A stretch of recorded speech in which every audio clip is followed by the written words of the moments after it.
Where y'all is the game? You don't know what show you want to be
Warriors of the war, you made the sun.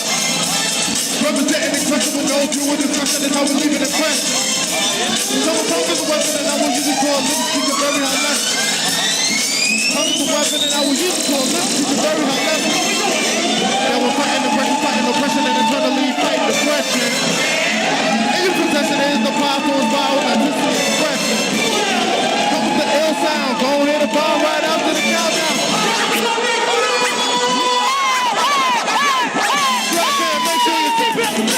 You about to ride with us. Back in, y'all. We ride to the front line. Strap in, make sure your seatbelts are fastened. You about to ride with us. Back in, y'all. We ride to the front line.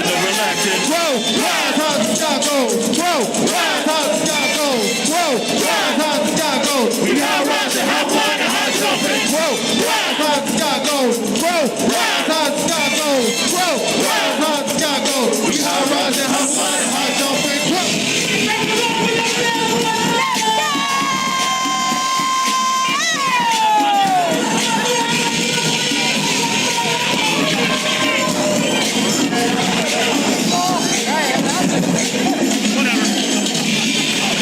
Hope you're ready for the ringer of records, but the power your brothers rattle the cases, illuminate faces, faces of the book, the life of down the moment, all the beef planet, fifth planet, that's a place, spot, holding, hunger and pride, anticipation, golden, with the feeling that know we need to fill a line, drawn in the sand, you can cross it if you will, only to have your battle, organ, hanging from the ceiling, good time, people wait on the fly beat, all that prepared is high, the fits and I beat, all this is covered no matter what your reply be, and we only stress to the shoulders like it's just poison ivy, instead of coming together, we caught it in front of court, so we get no reward, it's a thing to run in this war, like infinity and battle, that's better we can't ignore, when your house party free, back in the full force, so rebels, we got no many levels, can't see the God, you can't see the devil, lose the battle for the other, hit the battlefield, the preparation is up, you can master any, so rebels, we got no many levels, can't see the God, you can't see the devil, lose the battle for the other, hit the battlefield, the preparation is how you can master any,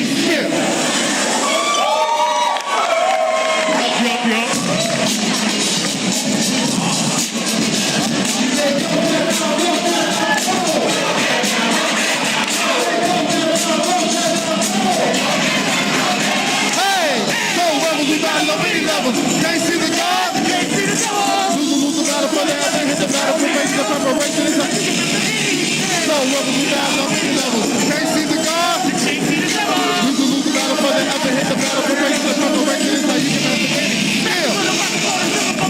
Whack individuals getting down on their knees, male jam RD. Solo, defect, rocking with King. Poor profit, you looking for the line? Something's just seen. To Apollo, ice cold, watch us.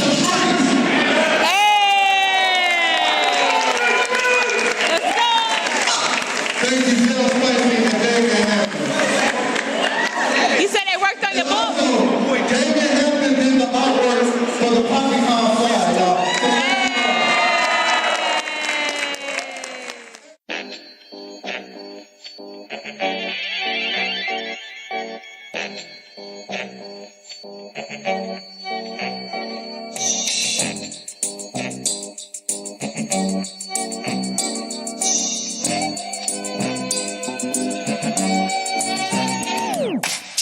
Battle rap for prizes, props, and the ego. Maturity and overstanding how I battle for people. Like the 17-year-old who bought an illegal gun from a cop to protect himself while slinging a pregnant mother some rock. You see how we would get... Tomorrow I will take a selfie at PocketCon with Mel. Mel will have his arms folded and he will look very disappointed because I'm there. Simply because I'm there. And Mel doesn't understand. I'm that petty. Mel, had you said nothing, there was a good chance that I wasn't going to go to PocketCon. Now, because you said that, I'm going to show up in my Sunday best. And I'm going to take a picture next.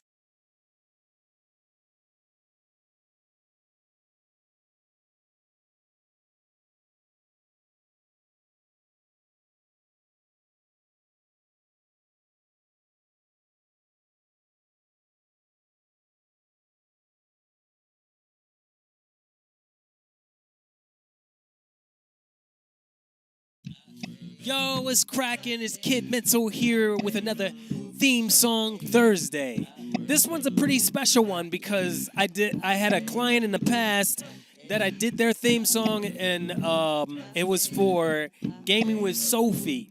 If you want to check her out, go to Facebook page, Gaming with Sophie. She does live streaming of video games, and she's really cool at it. She's she talks a lot of stuff.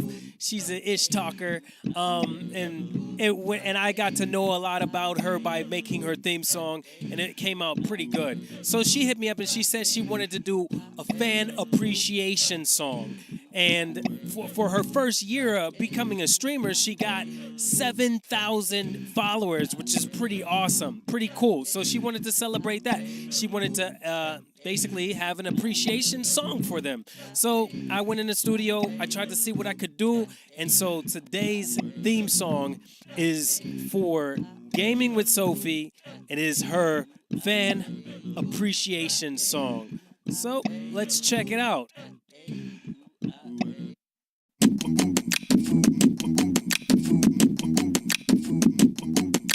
Thank you for the follows that you give me. Thank you for the time you spend with me.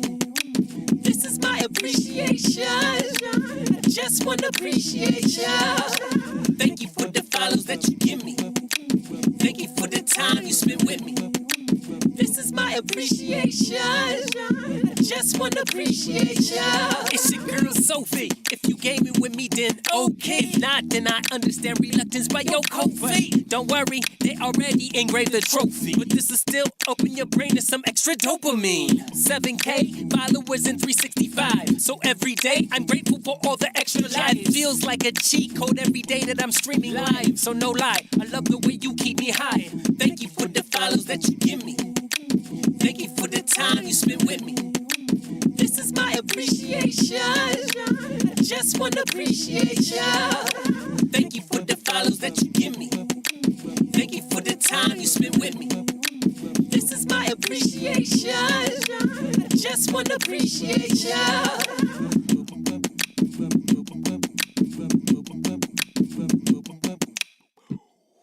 There you go. I think it came out pretty dope, pretty cool stuff. So I hope you love it, and I hope your fans love it.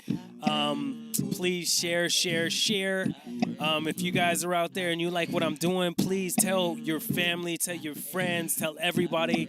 Hopefully you guys could come over to Patreon and support. Go to patreon.com/KidMental to become a supporter of the free theme song initiative. If you also want to get your own free theme song as well, you could get in the back of the line. That's going to www.KidMental.com/free stuff. It's a first come, first serve service, and I do a free song every Thursday. So I hope to see you guys next time. I appreciate you for stopping through. Have a beautiful day. Be well and stay safe. Yo, what's cracking? It's your boy KidMental. Today we got a theme song for Andrew. Welcome to Theme Song Thursday. Andrew is a courier at Amazon. To briefly describe his job, he delivers packages, and that's about it. One thing he dislikes about his job is the heat. Absolutely despise the heat. One thing he loves about his job is seeing new places in Virginia, and his favorite phrase is "Okie day." That's it. Short and sweet, concise and straight to the point. Sometimes that's fun to do. So, without any further ado, let me present to you Andrew's theme song. Okie day. I work for Amazon and I deliver packages. Okie day. Drop it on your front door and that's about it. Andrew. Amazon. I deliver packages. Andrew.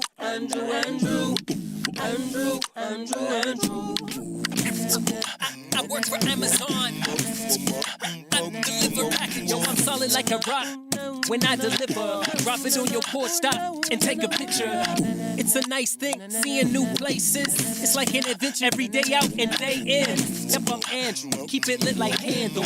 I'm fresh like an orange press, no canned juice. You won't catch me lounging in these vicinities. I'd rather feel my AC than this Virginia heat. Okie day. I work for Amazon and I deliver packages. Okie day. Drop it on your front door and that's about it. Andrew.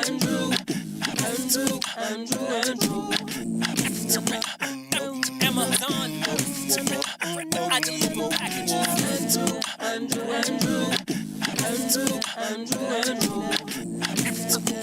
I work for Amazon. I deliver packages. There we go, Andrew's theme song. Thank you, Andrew, for signing up for your theme song. I hope you love it. I hope you enjoy it. Download and play it for your friends. Play it for your family. Share it. Tell them to sign up and get their theme song, too. Also, you could tell them to support on Patreon. That's www.patreon.com/KidMental, KidMental, and they can sign up for free at www.KidMental.com/free stuff. Thank you very much for tuning in, chilling with me.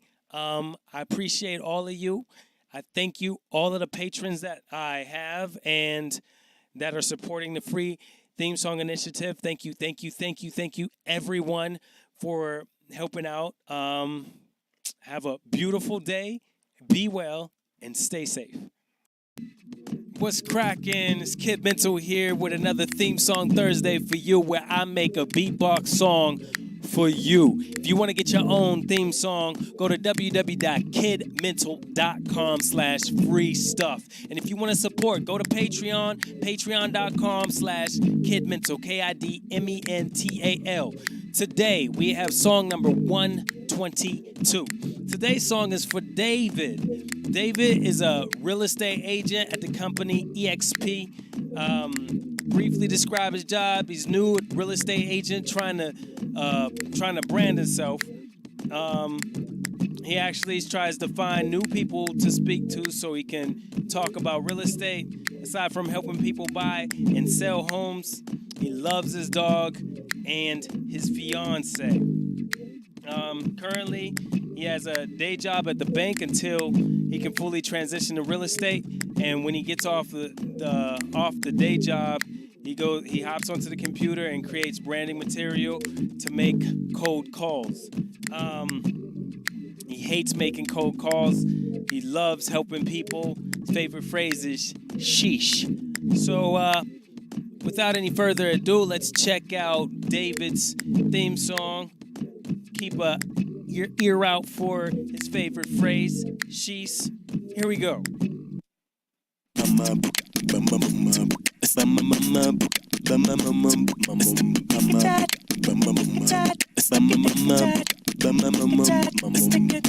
Hey, my name David. I'm trying to bring home the bacon while I'm working at the bank. I'm a real estate agent. Hey, my name David. I'm trying to bring home the bacon while I'm working at the bank. I'm a real estate agent. Sheesh, I work hard, capiche? Grinding at this life so I can own it, no lease. I'm trying to make it so one day it's all play, so I can chill with my doggo and fiance. But right now we gotta get down and dirty. Gotta get new clients, new people, you heard me? But that's okay, I'm the type to keep pushing. Full build up till I can kick in the door up. Hey, my name David. I'm trying to bring home the bacon while I'm working at the bank. I'm a real estate agent. Hey, my name David. I'm trying to bring home the bacon while I'm working at the bank. I'm a real estate agent. Yo. And there we go. David's theme song. I hope you love it, David. I hope you enjoy your theme song. please hit me back. Let me know if you like it, if you enjoyed it. And thank you for signing up and participating in the free theme song initiative. Don't forget, tell your friends, share, sing along with it. Send me a video of you enjoying the song. Or post it on your social media. Hashtag KidMental, hashtag MyJobThemeSong, whatever. Thank you very much for tuning in. Thank you for rocking with me. And again, if you want your own theme song, I do it absolutely, positively free. www.kidmental.com/free stuff. And don't forget, support over on Patreon as patreon.com/KidMental, KidMental. Thank you very much for tuning in. Have a beautiful day. Be well and stay safe. Yo, what's cracking? It's KidMental here with another Theme Song Thursday, where I beatbox a song for you. If you want to get your own personalized beatbox song for you, go to www.kidmental.com/free stuff. And you can always support on Patreon. That's patreon.com/KidMental. All right, let's get into this. Today's theme song is for Lewis. He wanted to do a keepsake for Tyson and Jonathan. It's a keepsake. The occasion was their birthday. He said they were planning a birthday celebration, and they were going to do it on Discord. They were going to, do some scribble, Jack in the Box. They've been friends since high school, lived in Suite 203 during college. So he wanted to request a song, but not just for one person, but for two people, which is cool. And basically, it's a squad theme song. So I got to bring back the squad theme song so I could put it back on the website so that you guys could do your songs for your squads. So, favorite phrase, Tyson's favorite phrase is "what the," and Jonathan's favorite phrase is just "what." What he loves most about him is Tyson has a super loud voice in general and gets booming when he's really into something like winning a game. Jonathan is super passionate about Star Wars. What separates them from others is Jonathan has an outstanding fashion and is, of course, the best looking in their group. It's an inside joke. And Tyson wants to be able to dunk, but unfortunately has bad knees. Oh, that sucks. What's a unique pet peeve? Tyson likes to practice his violin alone. If he hears anyone, he'll probably put it away immediately. So he likes to be very private with practicing. Hey, I get it. I understand. And one favorite pastime was they went to D.C., the Suite 203 squad, and during the government shutdown, during Trump's government shutdown. So they did a walk in Memorial Park, and Tyson had to go really bad, but all the bathrooms were shut down because they were government regulated. So later on the trip, they got some Long Island iced tea. So I took a bit of all the information to create their song. It was pretty dope, pretty fun to get intimate with these people. It's pretty cool. There is more people in the squad, so you could check it out on my website. Other than that, let's get this song started.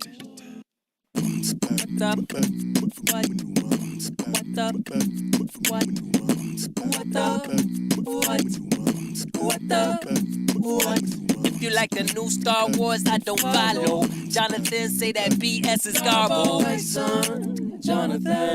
Tyson. And don't mess with Tyson when he practice. Violin, leave him space to keep it private. Jonathan. Yo, these two dudes are really pretty cool. So cool they can make it snow when it's June. Yeah, Suite 203, that's the squad to beat. With Long Island iced teas up in D.C. Yes, we are brothers from other mothers. And a bond from a brother is a love like no other. So give it up for Jonathan for best dress. Tyson for holding it in and I'm making a mess. If you like the new Star Wars, I don't follow. Jonathan say that BS is garble. Tyson. And don't mess with Tyson when he practice. Violin, leave him space to keep it private. Tyson, Jonathan, Tyson, Jonathan.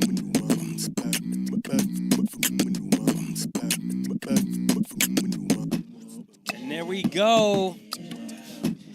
Tyson and Jonathan's keepsake theme song from Lewis, the Sweet 203 Squad. So that's where you go. There you go. You also heard that I said that Jonathan doesn't like the new Star Wars, and I was talking to Lewis about that. So that's where that came from, because he likes Star Wars, just not the new trilogy. So cool. Anyway, thank you for tuning in. Thanks for rocking with me. Have a beautiful day. Be well and stay safe. What's cracking, everybody? It's KidMental here. Welcome to a theme song Thursday, where I create a beatbox theme song for you to celebrate you or someone that you love. If you want to get your own theme song, go to www.kidmental.com/free stuff. And you can always support over on Patreon, patreon.com/kidmental. Today we got Katie, who is a crafter for Seafelt Creations. Briefly described job. She makes makes and designs plush toys and baby mobiles for her own small business. She owns and operates from home. Lots of sewing, basically, but the result is super cute plush toys. Dislikes about the job is her co-workers, which are her pets, can really be a pain while she works, and they crawl all over her, being a general nuisance at sometimes. The thing she loves about her job is she gets to work from home while she wears yoga pants and spends time with her pets. Her favorite phrase is big gulps, huh? Well, that's basically it for all the information that Katie gave me before I guess I'm going to give you a song right now. So let us have a listen.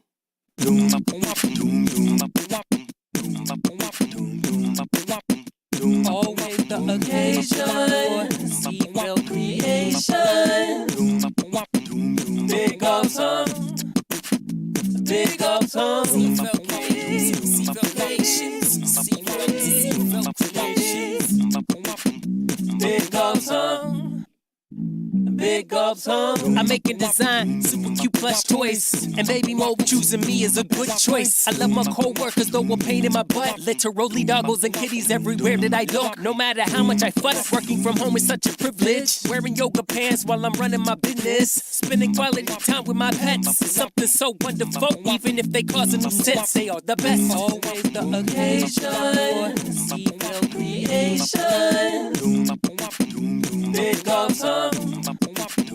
Big up some. Seafelt creations, Seafelt creations, Seafelt creations. Always the occasion, Seafelt creation. Big up some. Big up some. Seafelt creations, Seafelt creations, Seafelt creations, Seafelt creations, Seafelt creations, Seafelt creations. And there you go, Katie. I hope you enjoyed your song. Play it, play it, play it, play it. Share it with your friends. Share it with your family. Let everybody know where you got it from.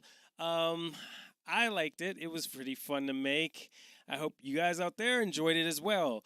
Thank you very much for tuning in with me. Don't forget to get your own theme song, www.kidmental, to learn more about this free theme song initiative. And if you want to support, please go to patreon.com/KidMental. Thank you for tuning in. Have a beautiful day. Be well and stay safe. What's up? What's cracking? Yo, it's KidMental again. Today, got 2 new patrons. I'd like to give a shout out to Ian South and also to Guru. Guru is getting his theme song done. And today I'd like to share a little bit of what I go through with the process. It's the BTS, behind the scenes. You get one of these when you sign up on Patreon. I'll go blow for blow, and you can let me know what you think. If you don't like it, we can try again, or we could try from a different angle. It's all about you. So thank you very much to Ian South and for Guru. All right, for Guru, I started with I had some ideas, and they all transformed into this. So here we go.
This is where I be like, yo, I'ma know what you in the bell. I'ma know. I'm not even feeling no freestyle, but you know.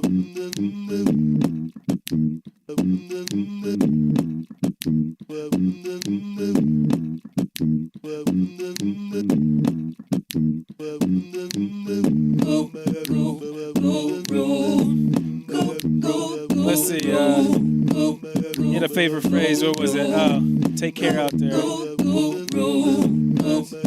Take it easy out there. Take your care out there. Take it easy out there. Take care out there. This is for Guru. Go, go, go, go, go, go, go, go,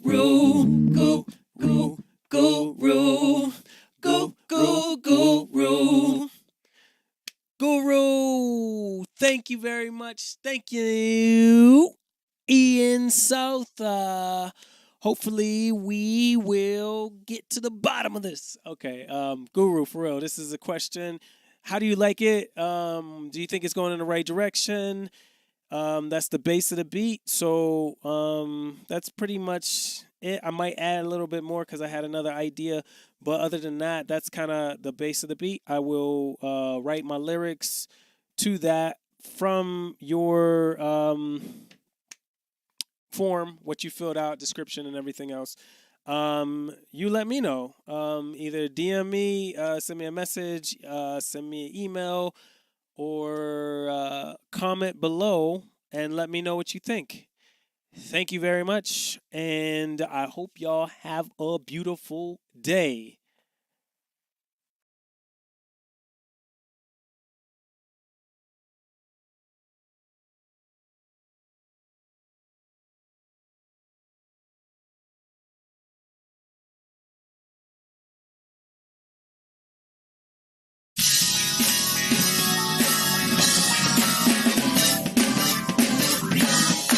Nikki, cut all this out. This is ridiculous.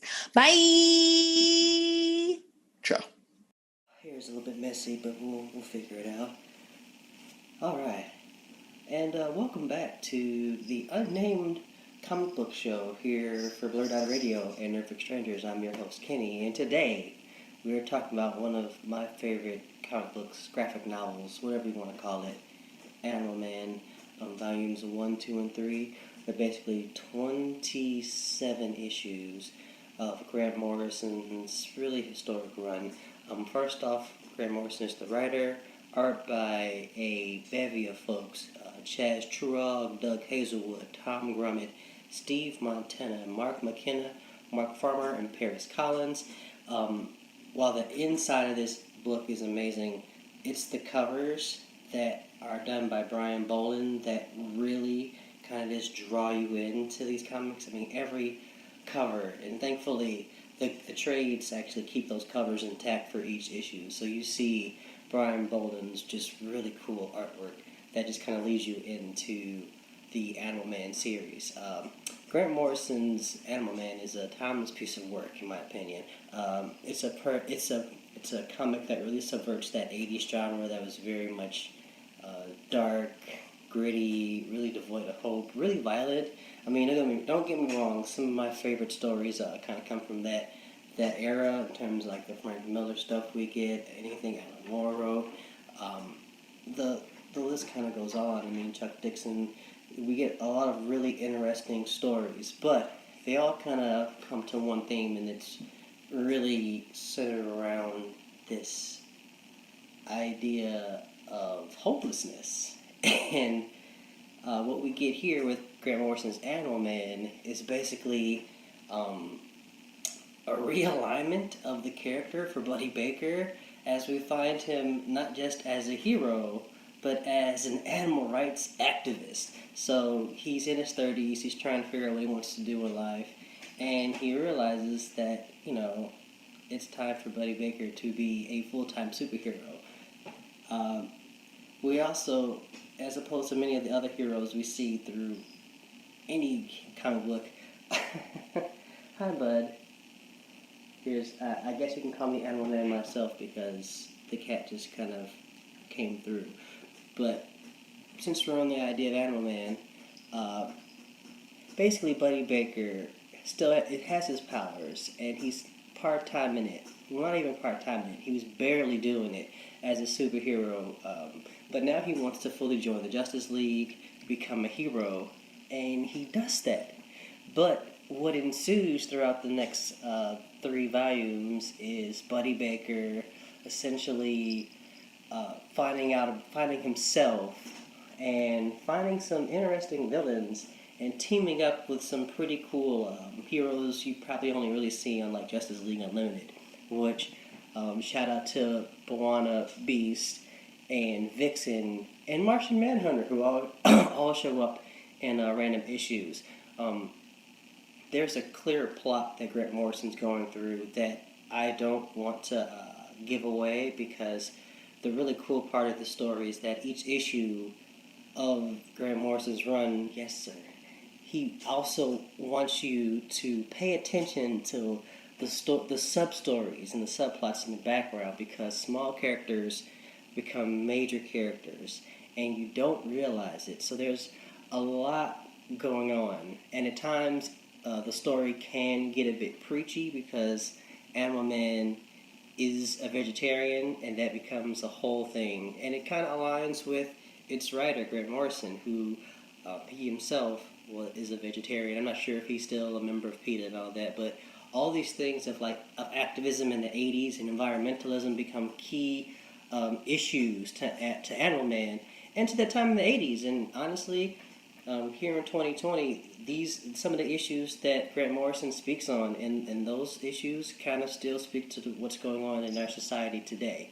So you really get a sense that Grant Morrison really had his own idea for the character Buddy Baker, and it's tremendous.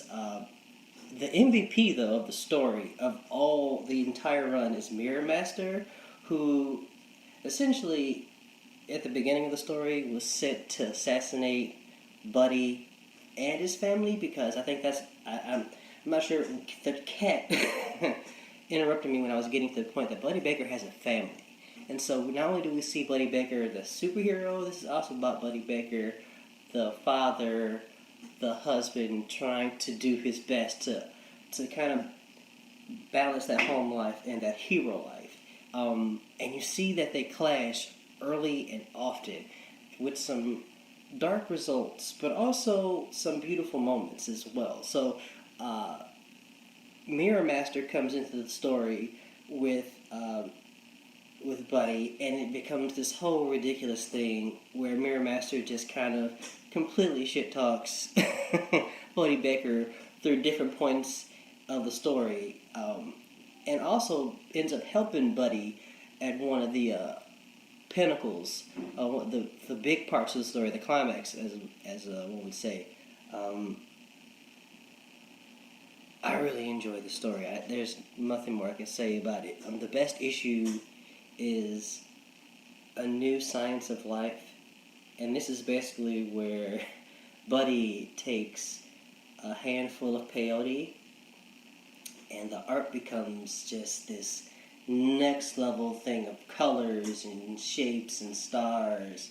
And next thing you know, the fourth wall is completely broken, and Buddy Baker looks at you, the reader, and has this whole epiphany that he's just a character in the story, which leads us to like this even bigger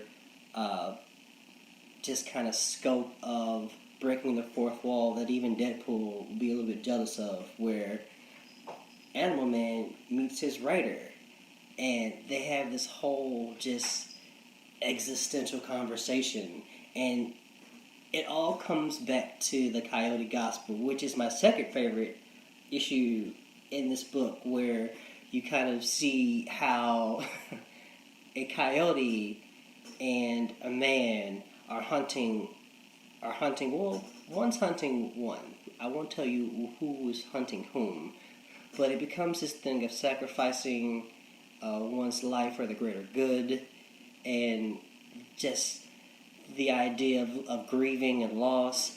There's so many different elements that Grant Morrison has at play throughout the entire 27 issues of Animal Man that it becomes just this great vehicle, timeless comic, where in the midst of all things going on around you, it's one of my favorite books to just pull out when I'm feeling kind of lost, and I just need something just to kind of like reconfirm that, things around me are crazy, but they're not as crazy as they could be, and there's always hope. There's always a light there, even when we don't truly feel it. So check out Animal Man Volumes 1, 2, and 3. There's actually a newer edition out as well that I think is hardcover, and I should know this. I work at First Day Comics, where you can actually pick this up. I definitely know we have a hardcover because I have one in the box for myself. So if you want to check out Iron Man, I've been playing an Avengers video game, and I'm currently playing as Iron Man. So Iron Man's been in my mind because I want to max out some of his skills, and I want some of his armors. So Iron Man has been in my mind most of this morning. But not Iron Man. Animal Man's Volumes 1, 2, and 3 by Grant Morrison. Pick it up. One of my favorite books of all time. Take it easy. You all have a wonderful weekend. Stay safe. Put on a mask. Put it over your nose, please. And have a good one. I love you. Kenny out, BlurdDotRadio, and Nerdfect Strangers. Peace. Hi, my name is David Jones, and I'm the founder and CEO of Lumina Energy. Lumina Energy is a clean energy technology company dedicated to the enrichment of under-resourced communities through the economic promise of solar and other renewable energy sources. Lumina Energy is creating economic growth pathways to our business model in 3 distinct ways. We make it easy for local homeowners to integrate solar energy into their homes and transform their property into a revenue-generating asset. We work with communities through our Empower initiative to develop community assets and collective investments, such as the development of community solar farms. This establishment of Lumen Energy Academy, a renewable energy trade school dedicated to the workforce training and other recruitment efforts, are focused in providing pathways for adults re-entering the workforce, military veterans, and high school career track students. Lumen Energy is located in the Inglewood neighborhood on 55th and LaSalle, and our commitment to prioritize the recruitment and hiring of neighborhood residents is paramount.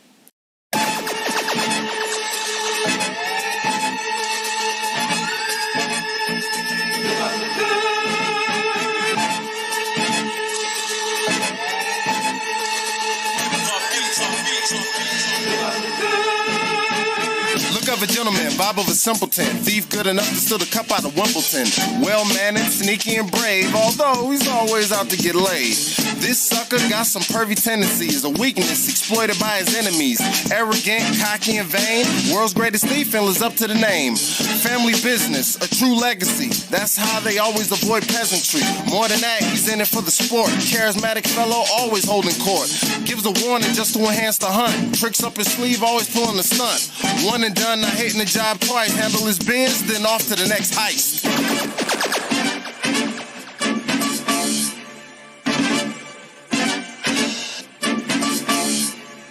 Chased by Interpol, he runs like water. Lead on the case, inspectors, and he gotta. He wants them so bad he can taste it. It's his life mission, but it's wasted. Chase him around like Tom and Jerry. Same outcome, but the situations vary. Lupin ain't alone, he has a team that aids and colludes with his every scheme. Right-hand man, one shot, one kill. Jigen is a marksman with incredible skill. Goyamon has a deadly blade that's taken many foes straight to the grave. Then there's Fujiko, femme fatale. Her treachery only matched by her style. They after yours, it's as good as got. Turn any have into a have-not. Ain't said nothing but a word. When they get you, just know you been got by. Again, ain't said nothing but a word. But when they get you, you been got by.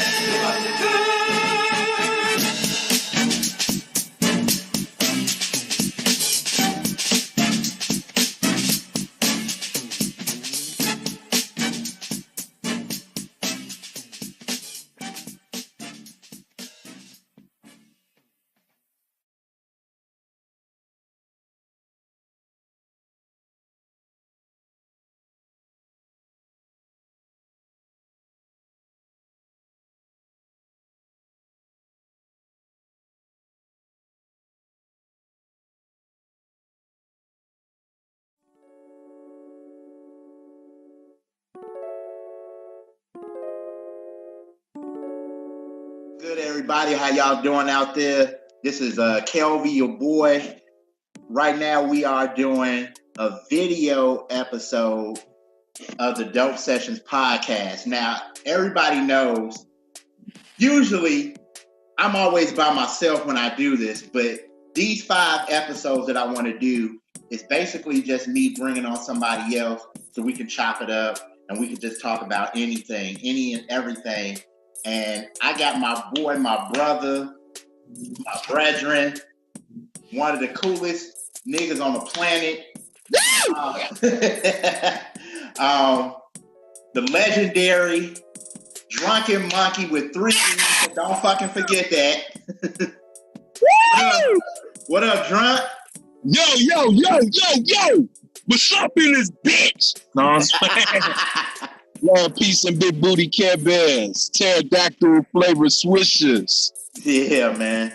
Thanks for having me, brother. Thank you, G. Oh, no problem, bro. I'm glad that you wanted to do this, man. I'm humbled. First of all, before we get into anything, I want to talk about. Now, I hadn't heard the latest project that you just put out, but no pain. I paint with no paint. That's the one I haven't heard yet, and the reason why I haven't heard that one yet is because I am stuck on M'Baku. Like, dude, M'Baku is so fucking hard, B. Like, shit is so hard. I was like, man, we all know M'Baku is one of the characters from Black Panther. You being a comic book geek and everything, just kind of, You see it like it's Marvel to the. Yeah, bro. Now, and I'm talking Calvin. It got so much to me embracing the comic book and anime culture that I'm in I call it my Super Saiyan mode, where I'm rocking the blueberry purple beard. You know what I'm saying? Like, I'm really becoming a walking anime comic book, yo. Yeah, man. Nothing forced, you know what I'm saying? So I appreciate you throwing that out there. Yo, man, no doubt, man, no doubt. And that's the reason why, the latest album that you dropped, I haven't really listened to it because I've just been stuck on M'Baku, man.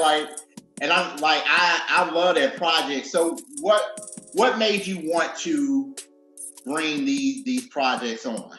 You know what, bro? With this whole situation going on with the corona man-made virus, or however you want to put it, and me, like 2019, it was just a whole bunch of death around me where a lot of people was dying. I just recently lost my uncle, and I come from a very musical family. And you know what? I guess I started going through like a little trauma where I was like, you know, tomorrow ain't promised. And I got over 1,000 songs, like over in the history of Drunken Monkey, doing it for like 22 years. I got so much music out here that I didn't put out. And I was trying to do it all strategic where I'm like, oh, I want to do it the right way. And then some just came over me. It was like a holy divine spirit where I was meditating, I was praying, and I was like, God, what could I do to be able to assist people with everything going on with this coronavirus? How can I be like some type of joy to the people? And God spoke. He was like, put out everything. Put out everything. Put out all your music, because I don't consider the music that I do hip-hop. Even though that's my element, I consider my style of hip-hop I do is more Reiki hop, because it's healing in my music. Like, I never been shy talking about stuff, opening my life up in my music. So, you know, I was like, I want to do something different. So marketing and promotion always been different to me. And like, what's so crazy, the cover for M'Baku, I've been had that with another album. And I was just like, you know what? I want to put all this shit out. I got all these album covers, all these art pictures. So fuck it. I'm about to flip the game and just re-put out this album under a different title. And like, you know, it was a point where I was getting ready to change my name to M'Baku. Because M'Baku, and like you said, the comic books, like that mean like man ape, man gorilla. I still wanted to stay in the Drunken Monkey lane. But I was like, fuck, I'm not going to change my name to from Drunken Monkey to M'Baku, because that's monumental. I was like, I'd rather just be DJ M'Baku for my DJ name. And I was like, I'm going to put out a hard-ass project that's just hard, Drunken Monkey, bars, wildness, crazy, and I'm going to call it M'Baku. And G, and like, what's so crazy, a lot of the songs on the M'Baku is like damn near like 7 to 10 years old. And you know what?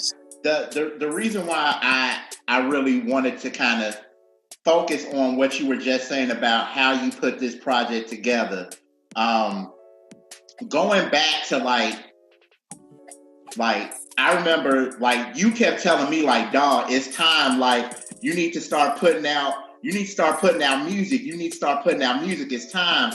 And like, I kept saying like, yeah, man, I'm hopefully, man, but I don't know. Like, and I was that one that was like, well, the right situation got to be this and the right situation got to be that. And then I think it took me moving to Chicago because my brother that I work with on Black Cinema, Lenny Virgo, me and him had been trying to get something together for like 5 years straight.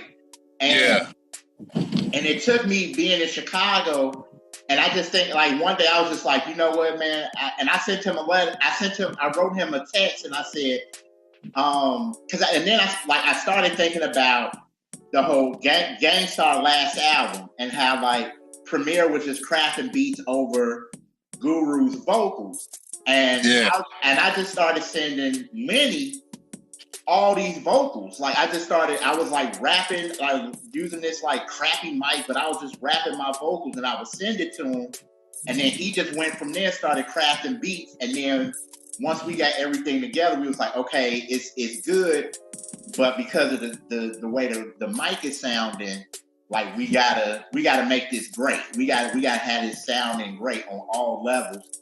So I really get what you're saying about like when God is telling you like, yo, it's really time. You've been wanting to do this. It's really time. You gotta listen to that voice of God. And like God says, okay, it's time. You just gotta hit it out there, man. I think, you know, everybody don't know. There's a lot of people who know Drunken Monkey and what you've done in Chicago hip hop, but I don't think a lot of people know how me and you know each other. Before he became Drunken Monkey, I knew him as Joseph because me and him went to school together. We went to high school together. Class of 98. Like, yeah, I'm gonna be real. Like, and what's so crazy, I was just talking to Kevin Mackey as well as Chris Mason, and I was like, bro, it was only 3 hip-hop, and you know what? It was 4. I gotta put 4 that I knew of that at the time, once being in high school, I was all about No Limit. You know, I respected hip-hop, but like I was the dude in my hood that everybody came to for music, and like at that time, everything, it was just No Limit, Mystical, Fiend, you know what I'm saying, the whole Master P movement, and like that was sweeping Calumet off his toes, and like you had 4 hip-hop heads in a school, and it was like 1 million of us, but it was like 4 hip-hop heads, and we considered them nerds because they was different. They was on their backpack. That was Calvin, that was you, Kevin, Chris, and Zach. You know what I'm saying? I was like the hip-hop heads. And the day that changed for me was when we had that monumental battle in a lunchroom. Because I used to battle everybody, and I wasn't battling as myself. I was battling as Mystical, like voice.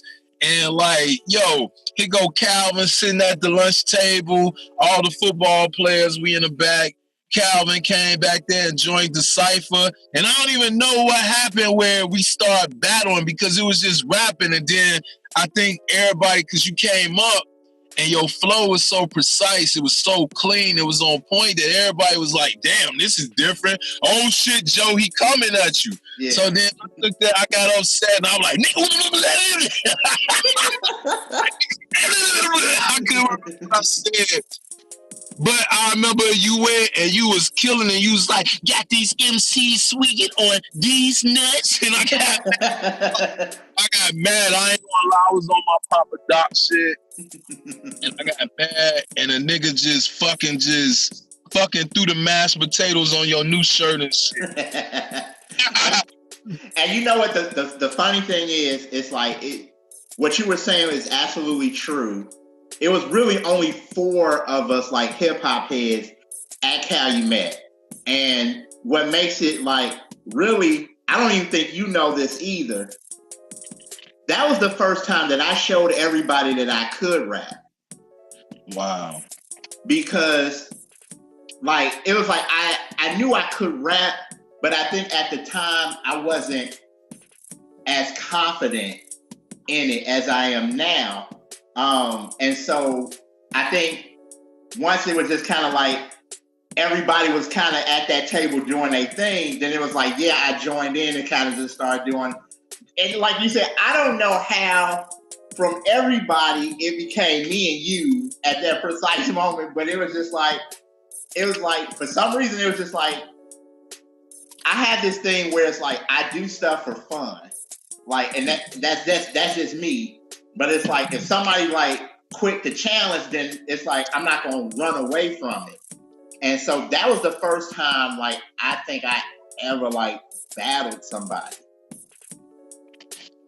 Yeah, that was lit. That was dope. Isaiah, that was some Isaiah Thomas shit that you pulled, G.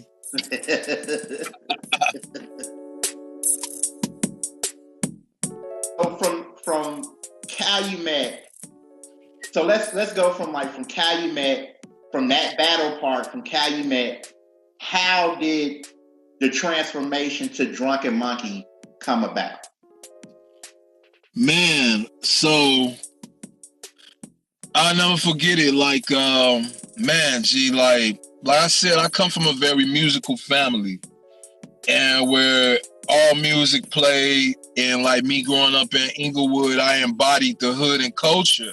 But at the same time, I always knew what good music was. It was always a seed inside of me that was waiting to hatch. My junior year of high school, I was playing football, and my best friend, Byron, aka Tweet, he was like, yo, in order to be a great running back, you need to work on your footwork, so you should get into African dancing. So I was like, man, what the fuck? I don't do no damn African dancing and shit. And he was like, yo, we get changed. We work on your footwork, and we get to change with the females. And I was like, okay, nigga, I'm all about it.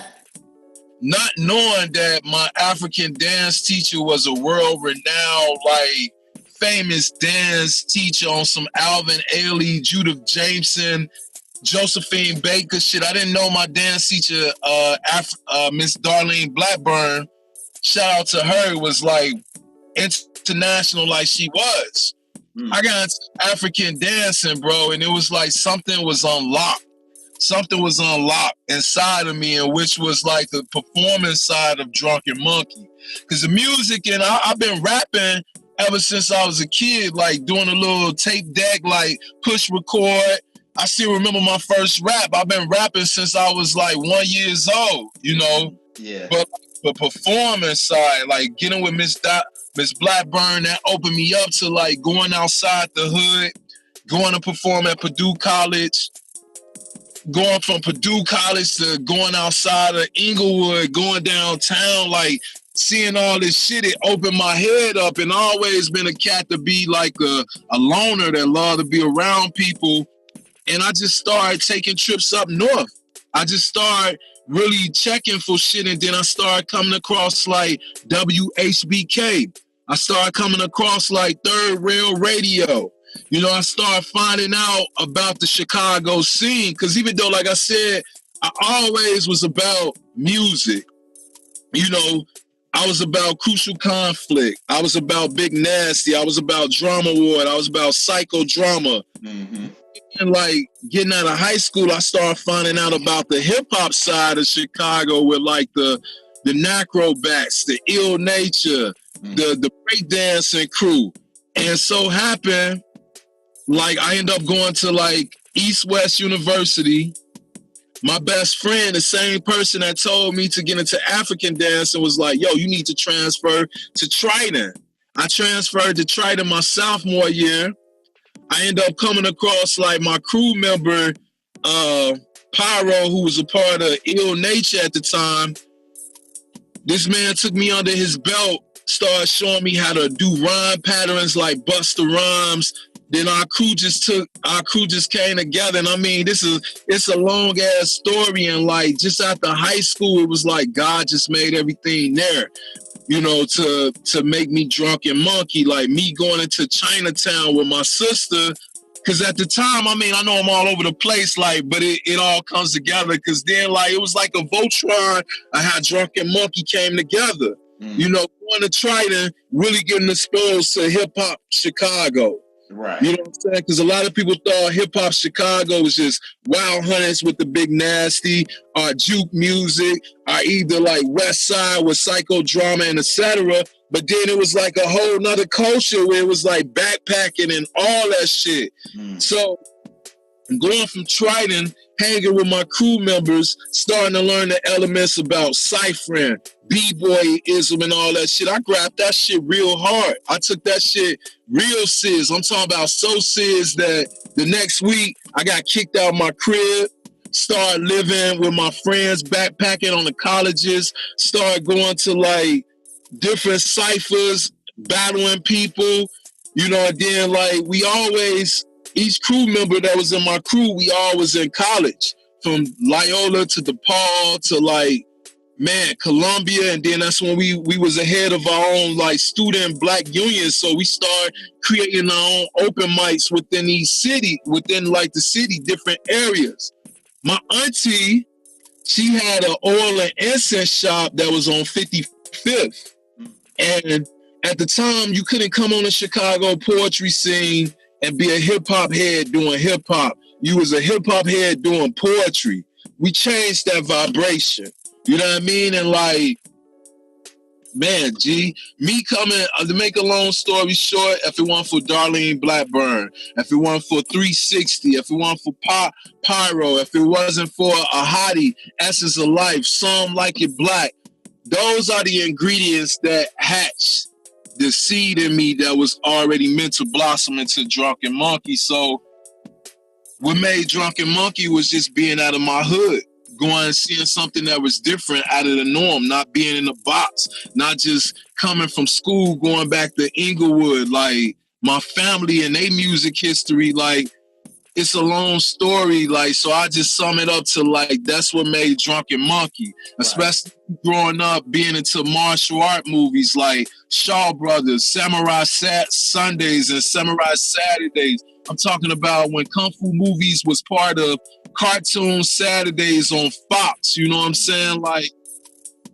man, and then I start getting older, start finding about knowledge of self, start really getting into where I come from, my ancestors, Shaka Zulu, and then you start finding about the ancestors of entertainment from Frank Zappa, Jimi Hendrix, Fela Kuti, you know, you believe it or not, I love the fuck out of Jim Morrison, the lead singer from The Doors. Mm-hmm. All the ingredients of just embodying that just end up becoming Drunken Monkey.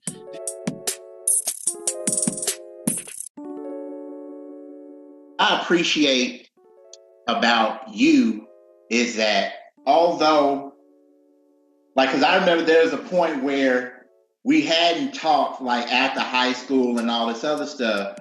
But once like we connected on Facebook, it was just kind of like we came back being cool again. That's the one thing I will say about me and you as friends. Like we had hip hop in common, and we also had Kung Fu movies in common.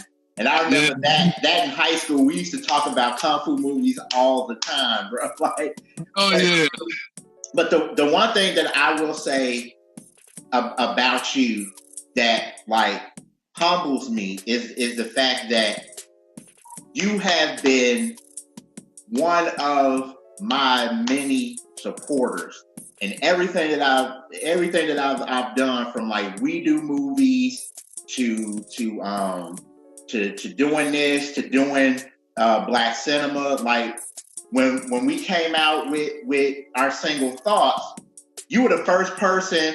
I was like, yo, you gotta hear it. You gotta hear it. You were the first person, and you were hitting me up talking about how dope it was, how much you loved it. Like you was posting it on Facebook and stuff. Like, and like that's why I always will just like, and anytime I needed advice, especially when I was doing the Black History Film showcasing when I was living in Paducah, like you were the first person I talked to, because I was just like, you were in this, like you have years in this, and I was just like, yo, like I just need some advice. And no matter what, you have always been there. Like seriously, like you've always been there, and I love you for that, bro.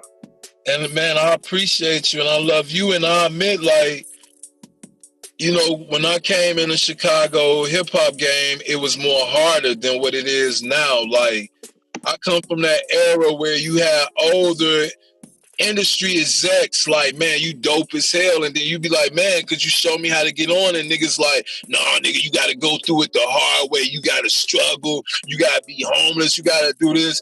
And I was like, yo, one day, I never forget, I was like, one day I'm going to become one of the illest performers that the city has ever seen.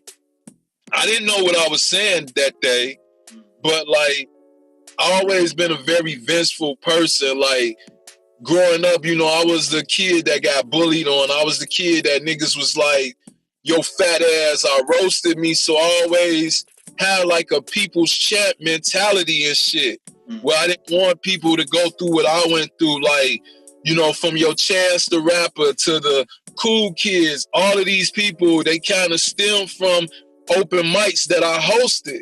You know what I'm saying? And I never wanted to be like the elders that I grew up around, where they was like, nigga, you talented, you dope as fuck, but I'm going to just stop right there. And I thank God for it, because in their mind, it was like tough love, like, you got to go through this, you got to go through that, you got to go through this.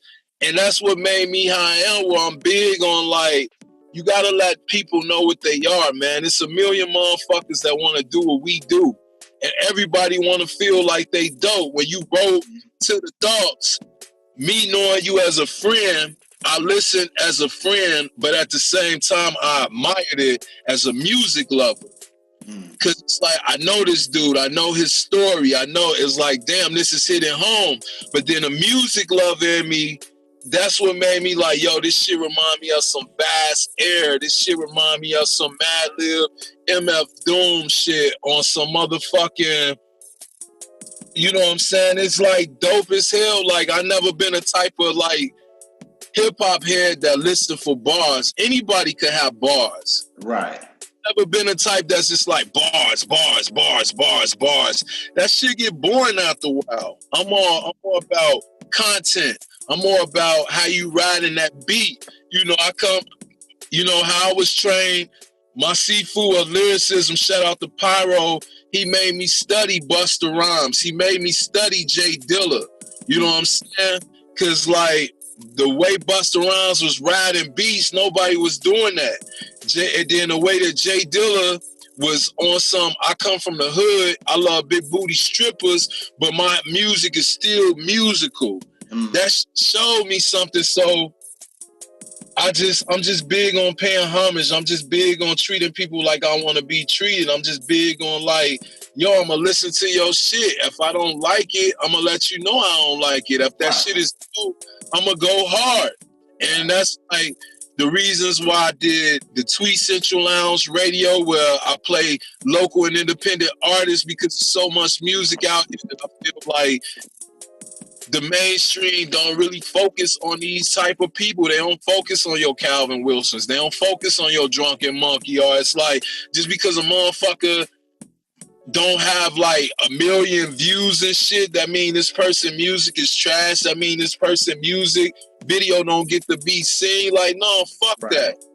And that's why I'm big on digging. And if I find something I like, I'm gonna let that person know, like, yo, you dope as fuck. And like that Black Cinema album, I can't say it wasn't what I expected, but that shit was beautiful as fuck. You know what I mean? Like, I think the Black Cinema album is basically like therapy and like a breakup album. You know what I'm saying? Knowing you, it's like I feel like I know where all them verses, where everything is coming from. So that's what made me appreciate MCs more. Like, you could be the softest nigga in the world and spitting hardcore bars and shit. That don't do it. You know what I'm saying? That shit just don't feel right to me. You know what I'm saying? Man, but you know what, man? Just one last thing, and then we're going to get up out of here. So the last thing I wanted to have you talk about is for like the next, like, I think like you hit something on the head. Like, back in the day, everybody was, you know, trying to do like a, you know, get on, you know, try to get on the record label. Like you were talking about with Rawkus, everybody wanted to get up on Rawkus. So like, and now we're in a sense of like, we don't really need the labels anymore. Like, what would you say to an artist that's still just like, man, I just want to be signed. I just want to be signed. Do you think they should still pursue, try to sign to a label, or just be like, man, just do it on, I'm just going to do this on my own? How do you know, what do you feel about that? You know, I'm always about independent. I'm always about independent, being independent. You know, I used to roast everybody that want to be signed, but who am I to tell somebody with a vision what they should and what they shouldn't do? You know, some people don't want to do that. Some people don't want to be independent. Some people want people to tell them what to do, how to do it, when to do it. Some people need that. Right. Some people need that industry. What I would tell these young brothers and sisters, pay attention. Pay attention to the business. Whether you signed or if you not signed. Just like how I'm saying now to every nigga that put their shit on Facebook. Then what? Okay, you put that shit on Bandcamp. Now what? Now you put that shit on Facebook. Now what? What's the end goal here? Where are we trying to go with this? Like me, I want to be independent, but my goal is to get an international global distribution deal. I would love a distribution deal. Why? Because that's me and that person meeting halfway. This is what I'm bringing to the table. This is what I need you to bring to the table. Right. I don't have time to do a lot of thousands print ups of CDs being on every social media site. That's why motherfuckers, and this is what I will say, that's why the industry, you still need certain representations of the industry. You still need a PR person. You still need a publicist. You still need certain things. You still need a industry upper hand, whether you go through the industry. Some people go to school to do these jobs. That's what they're for. Like now, you know, I find myself like, even though I done all this shit 20 years, I don't have the clientele right now to be able to pick up the phone and be like, yo, this is my artist, did it is. That's what that PR person for. That's what that publicist is for. You know what I'm saying? So to a young artist that's getting ready to get on, I would tell him to research and focus on his business, because it's easy to write a rap. Any motherfucker could write a rap, but what separates you is your business. Right. That's the longevity here. That's why we still got Snoop Dogg. That's why Redman, Jay-Z. You know, what did Jay-Z do? He did it independently with Rockefeller, and then he kept leveling up. But as you see, it was still some type of industry presence. Mm-hmm. You still need to get your ass out of the house and go to these events and network. You still need to put up that dough and go to South by Southwest and go to all these different conferences. You still need the network. So you still need some type of form and representation of an industry presence to push you. You know what I mean? So, like I said, if you want to be signed, be signed. If you want to be independent, be independent. You know what I'm saying? It's a headache when you do this, and I think that's the difference with our generation versus the younger generation, where niggas are so quick to roast the younger generation because basically you can't humble yourself to be like, hey, how you do this? Right. And the older generation and the younger generation can't humble themselves to be like, damn, G, I got all this, but motherfuckers ain't fucking with my music like that. What are you doing? So I feel it's something that we both can learn from each other, but like, business is everything, man. Yeah. Business is everything.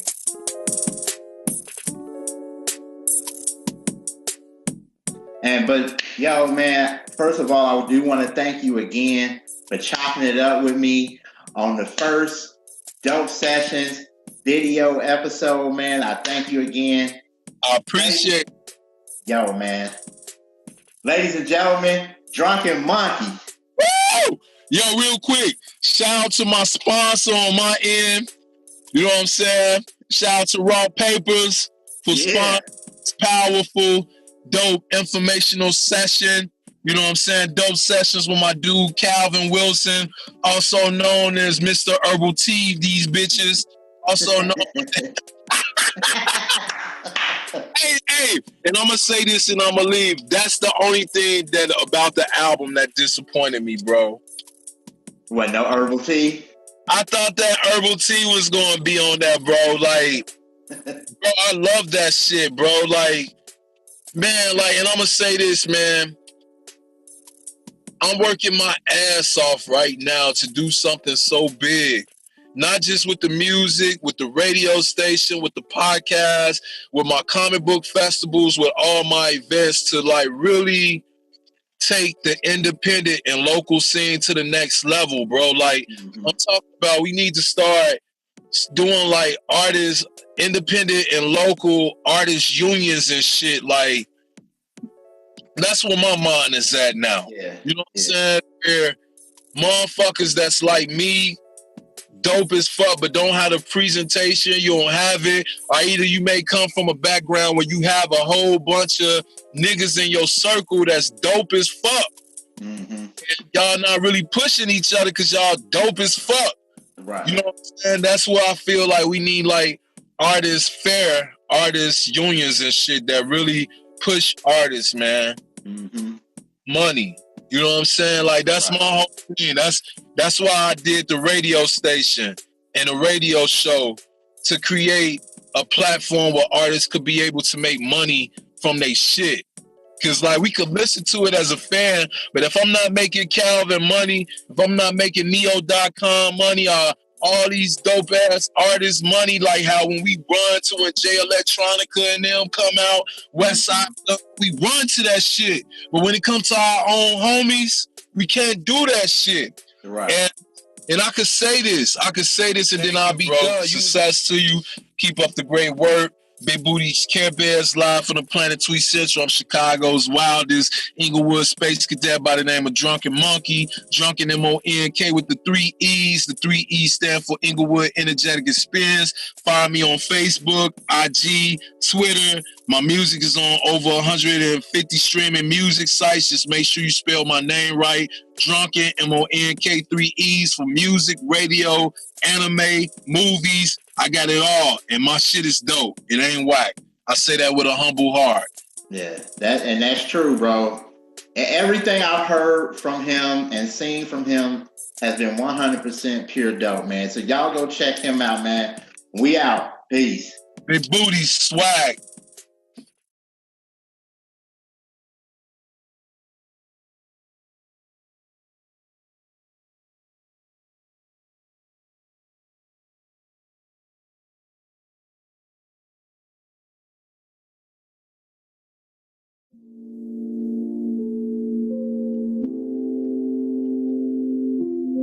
Yo, what's going on, everybody?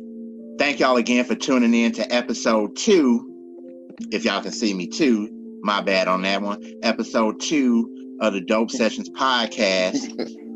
My name is Kelvy, and like the first episode, what I basically told everybody is, when I do the Dope Sessions podcast, I'm always by myself, and one of my dreams was to always like be able to get to talk to other people and just kind of dig into some topics, some issues, that type of thing. I'm glad to have one of my brothers, not just in artistry, but just a genuine, like, this is my brother. Ladies and gentlemen, welcome, D-Nick, the Microphone Misfitz. Yeah. Yo, what's good, man? Hey, man, Peace, what's good with you, bro? Everybody. Damn.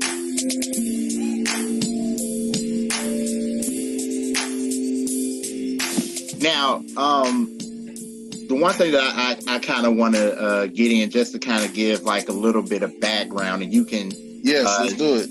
Jump in this too as well. How I was introduced to you was a song that you did called Abnormality. And I was introduced to that song through a mutual friend of ours by the name of Dre. Sensei of Soul, Beat Emulator, SOS. and how I was introduced to that song by Dre was that me and Dre used to host a hip-hop show called Sonic Graffiti. And he always would like bring your name up, and I heard that one song and I was just like, okay, it's a cool song, I like it.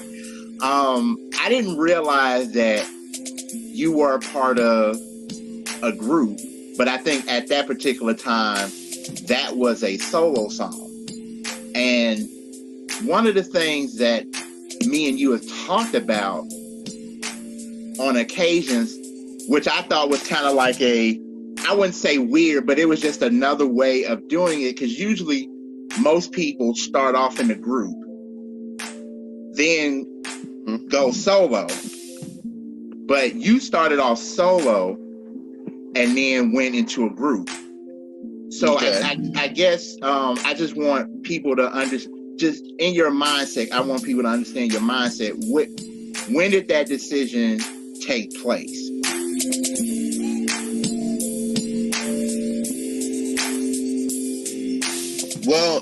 never the goal to be a solo artist for myself. When the Microphone Misfitz started, it started with a group of brothers who are still down with the Microphone Misfitz camp and collective, but they're not in the group per se. But they're still part of the family. They're still part of the team. It started with Young Drew and Pete Proper and myself, and Mel was down too. So it was never my intention to do it as a solo artist. I always wanted to be a part of a group because the sum of multiple parts are, like the whole is better than its parts. You know what I'm saying? Right. And, what happened was we weren't able to be a group at the time. Like life stuff was in the way. That it just made more sense to just put me out because I was more active. I was getting a reputation as a battle MC at the time. And you know what? I was just about to ask you that. So now from my understanding is the Microphone Misfitz, it was always like a group or like a collective. It was just because of other stuff that was going on within the group. And you were already, because, during our conversation, like you were already in the battle scene and everything. So it was just like, it was kind of perfect for you to just kind of go out there to like put out stuff album wise. And then once everything came together for everybody else, then you guys were like the full group. Well, it happened in stages, big up to Prism. He used to do these battles at Cherry Red. Like I used to go up there all the time and try to win and get my little $50 or $100, whatever the tag was, win some, lose some. I wasn't like no retired champ, but I held my own, so it was cool. But it wasn't just that, man. It just went in stages. So it went from that to me doing solo stuff, because of life things. We were in college at the time, and Pete was our first producer and DJ. He never really wanted to get into the music business. He just loved music. And me, I'm kind of a all-in type of dude. And Drew wasn't at the time like ready to fully commit. You know what I'm saying? Right. And it was actually Drew's idea. Was like, yo, you go out there and you do that. That's how my name became D-Nick the Microphone Misfit, was to represent to give brand awareness and represent the group while I was doing solo stuff. I then like fell in with a collective called FEW Life. That's actually where I met Dre, the Sensei of Soul.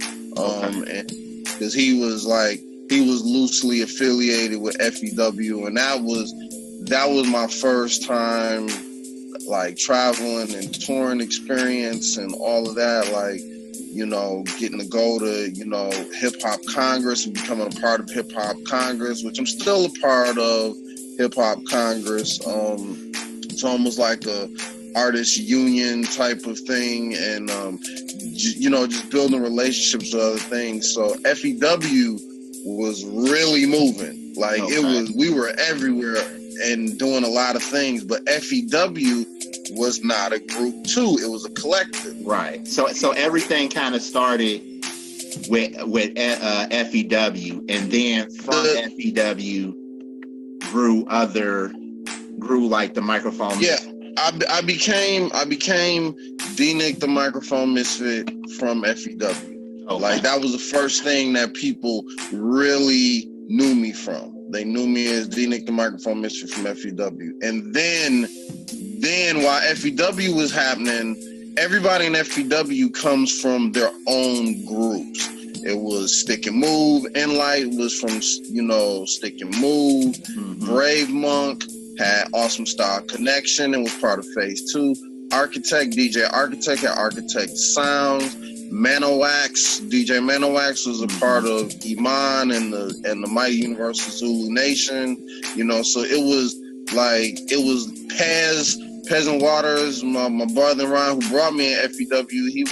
He had his own group called We See Only You, and he had Medulla Broom production. So everybody in FEW had their own groups, and so it was like, okay, this is the time to develop Microphone Misfits. Now at this point, the Microphone Misfits kind of evolved, because now everything got kind of crafted under, you know, what people were already knowing D-Nick the Microphone Misfit for, and it was just like introducing this other cast of characters. At the time, we had DJ Mar, you know, who was our show DJ. Mel was our road DJ because Marlon didn't like to travel. So Mel would like road manage, and he's an associate producer. Like if you ask Mel, he'll say, my job is to do whatever needs to be done.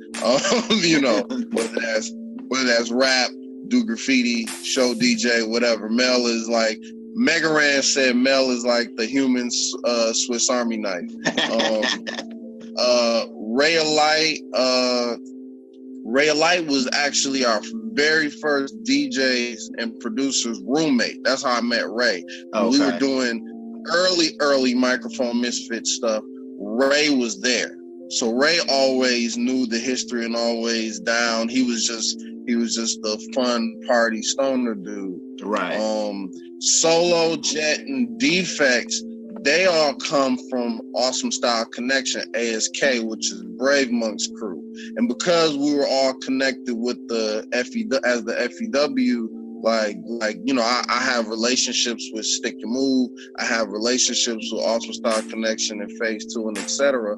Like it was nothing for when Awesome Style Connection kind of like went inactive. It was nothing for those guys to come and be a part of the Microphone Misfits, and it was like the template for the Microphone Misfits was basically like, okay, well, this thing with FEW was successful and nobody's really like moving forward with it, you know, but like let's keep it going, and it kind of grew from there, and everybody, like, you know, we already were cool, we already knew each other, we already, like I said, we were affiliated through the FBW family tree, so it was nothing for that to kind of build and, you know, expand and evolve, and thus the Microphone Misfits, as we know them today, were born.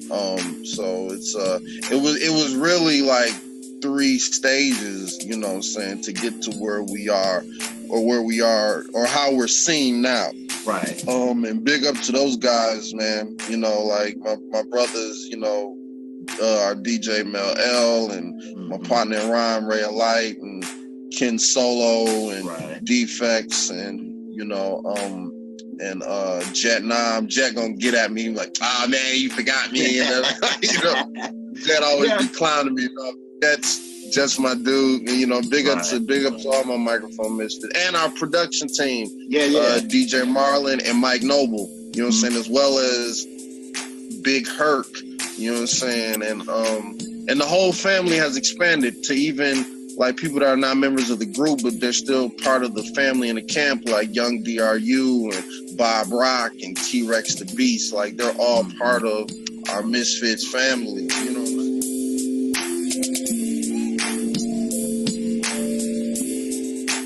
I want to talk about, just from your experience, because we've had several conversations about this too. The song that you guys have with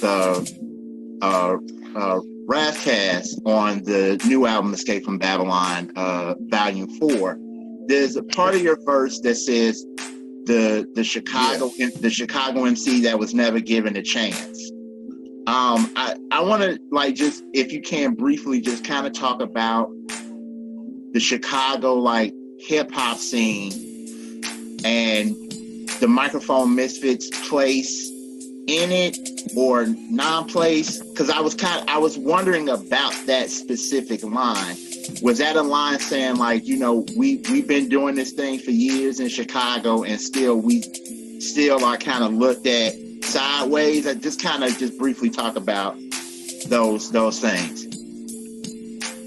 Okay, I think to give it clarity is the because that's the B line to that bar. I think to give it more clarity, the following A line will give it probably more context, where it's like, because I say in Chicago I'm the rapper that's never given a chance, so I had to take it till I collect what is owed. I'ma have to make it. You know what I'm saying? Like, though, that is like, and in the spirit of it, like, I wasn't, and the fellas weren't. First of all majority of us are transplants. I won't say all of us, but majority of us are transplants. Like, Ray is, he from like the south, suburbs. He's south side, but he's from like the south suburbs. And Solo is from, originally from Aurora and moved to like Inglewood. Me and Mel come from Flint, Michigan. Jet, is first generation American. He's Chicago bred, but this dude was like a baby bullfighter. Same with like Defects is most of us are transplant, even though we've been here for over 10 plus years, and other members longer, like almost like if not their whole lives. So the line isn't a jab. It was more of an inspiration to like, we weren't given a chance, so we had to make it till I collect what is owed. I'ma have to take it.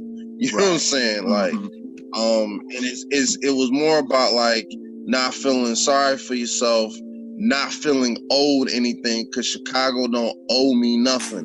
Chicago don't owe none of us nothing. People don't owe us nothing. So what we gonna do? Now that they don't owe us, and we can't have expectations on the people, we have to make it or take it. You know what I'm saying? Right. I'm glad that you clarified that a little bit, because like when you're listening to music, I think everybody kind of will have their own interpretation of what's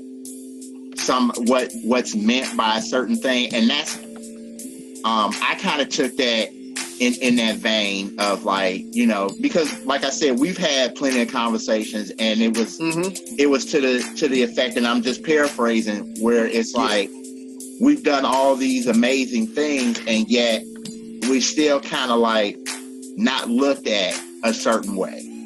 So when you said that line, I was like, damn, that's dope that you put it out there. That's kind of what my interpretation was. And when you said that, I was like, yo, that's dope that you actually put that out there, because most people will or won't do something like that, but the fact that you did, that was just kind of like how I felt about it. Well, it was a twofold. It was one, it's holding the people accountable, and at the same time, it's like holding yourself accountable.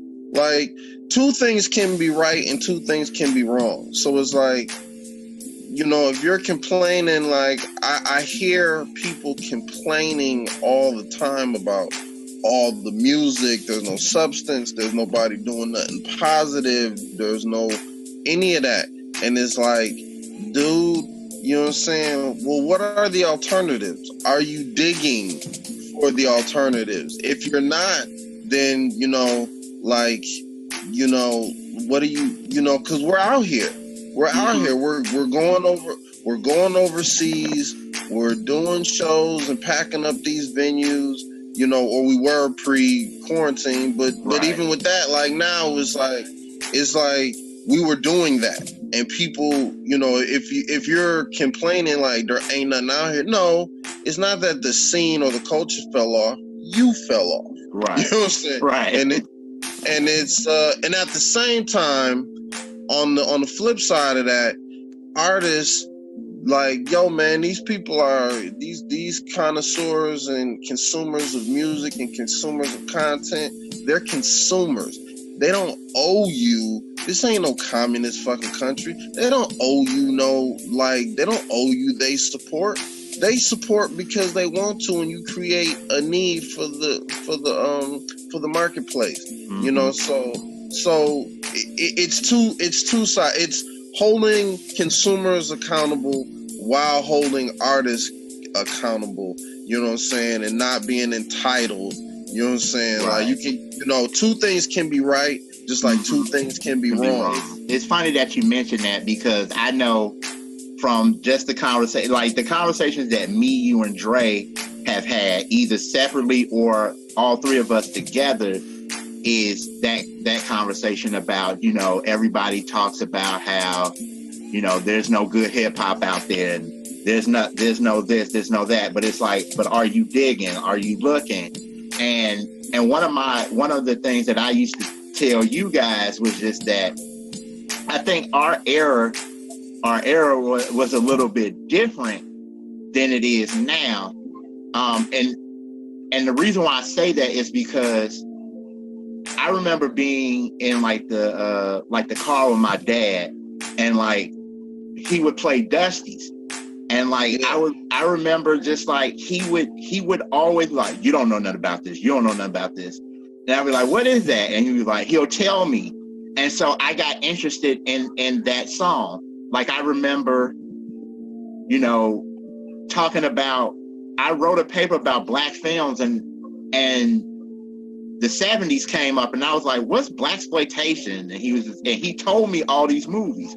And because he told me those movies and told me, like, when Shaft came out, everybody wanted that leather jacket. When Superfly came out, everybody wanted that long hair. And so I took it upon myself to like research these things and go watch those movies, where it seems like where it was kind of harder to do and kind of in our generation, even though some of the stuff was with us, because like my dad had records and you had video stores and stuff like that, so I can go to those sort of things. It's easier for the kids to do it now because of all the technology that's out there, but they're not digging for it because they don't have anybody to be like, what you know about this or what you know about that. Like, well, yeah, I was raised by, predominantly grandparents, you know what I'm saying? So I always had a understanding of history, you know what I'm saying? Like, and that stuff and the context of that history, you know what I'm saying? So it's like, yo, man, hip hop ain't young no more, you know what I'm saying? So it's like, if you're past a certain age doing it, then you have a responsibility to cultivate it as such. Now, art is, transcends racial lines, age lines, culture lines, the whole nine. So you don't have ideally the same ideal boundaries as right. like I'm not like kicking it with no 18-year-old, cat, like we just gonna kick it, you know what I'm saying? But at the same time, like on some creative stuff, I will kick it with an 18-year-old cat. We creating together, we collaborating, hell yeah.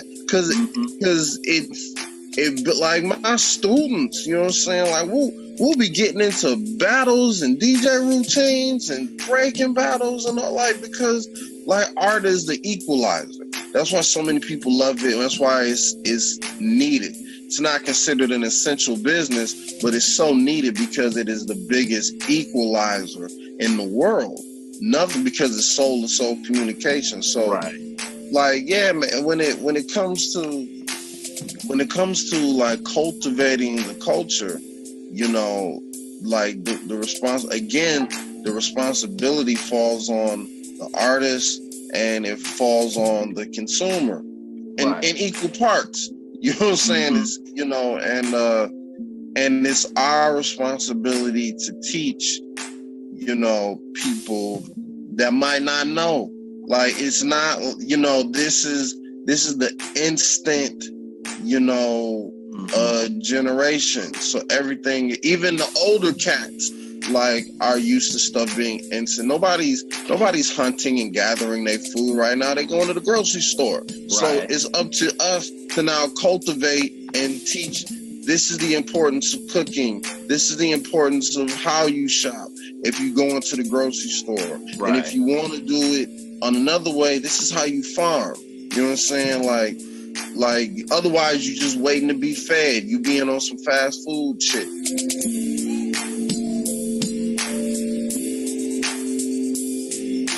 In the Microphone Misfits, we have our stage show is set up to where, you know, everybody in the group represents, you know, something for the audience outside of just dance, DJ, MC, you know, and all that stuff. Right. Like the dancers, well, I'll start with Mel. Mel is the muscle. He's the silent type. He's the silent, you know, overseer that, you know, the guy that plays the back. And this is how he represents the guys who play the back. This is how you enjoy a high energy, high octane show. Like, you can still enjoy it.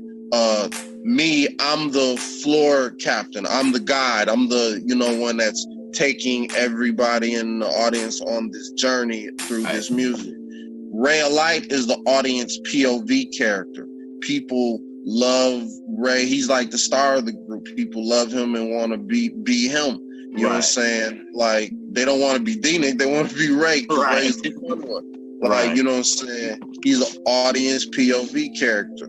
And Jet, Defects, and Solo are the examples. They're the examples for how you're supposed to, like, take in this music. If you don't know how you know, and some people be like, oh man, that's heavy-handed, so you think the audience is stupid. No, I think people just need a little push and need to, you know, they need that. They need those representation. They need the strong, silent type of muscle. They need the person that's their guide to get them there. They need the audience POV character, and they need the examples. This is how movies and plays are written. There's always an audience POV character. Yeah. Batman has a Robin. There's always examples that, you know, that give you exposition. There's always a reason that there's exposition. It's structured like a play, and I'm a playwright. I'm a comic book writer. I'm a playwright. I write songs. So writing and you know, me and Mel directing our stage show the way we do is because of is to do it like that. We do it like our theater performance background, and that's how we be shitting on people on stage.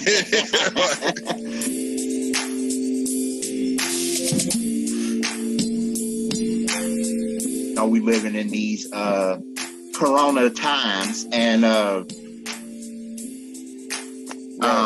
know that when I talked to you on the phone one day, it was just like, you was like, damn man, this shit is messing up my money, bro. Like, you know, and like when you were telling me that, like, I was just like, damn, dog. Like, I felt for you, because, like, not saying that like the big stars don't have to like tour and all this stuff for money, but for independent artists who have to do it more, like how are you guys dealing with all of this stuff that's going on, and how are you able to like still like market and like, you know, promote the album and everything and videos during this coronavirus pandemic that we're going through?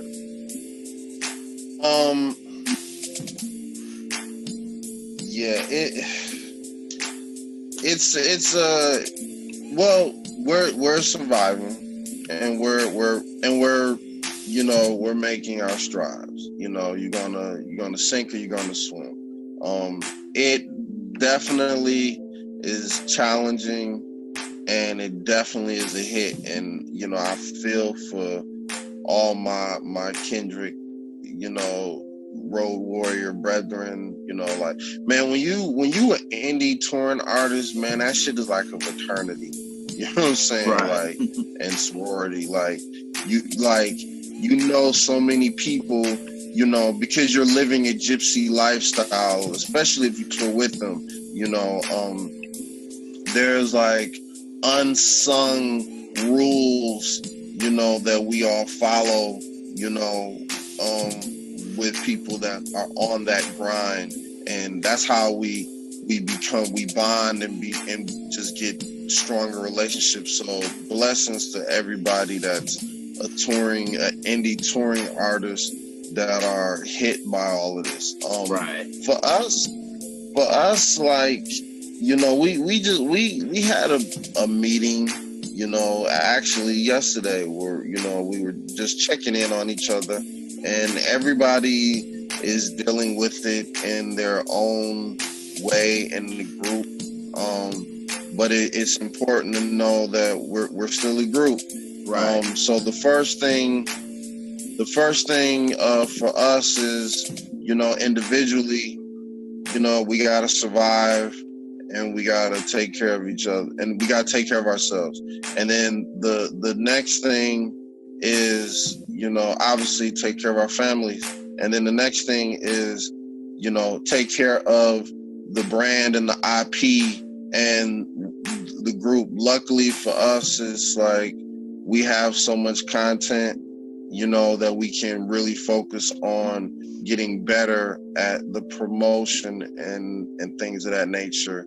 Digitally, we can get better at doing that. So for us, it's been really about finding new innovative ways, because you figure we're a performance group that, you know, now have to sit down. So now we have to talk about what will, if we have to go here, what will a Microphone Misfitz, you know, like digital live stream performance look like, if that is to happen, because we got so many moving parts. So we have to talk about that. We have to talk about what's fair, what's respectful, what's responsible to charge promoters and stuff like that to do a live stream concert. You know what I'm saying? Right. So we have to talk about that.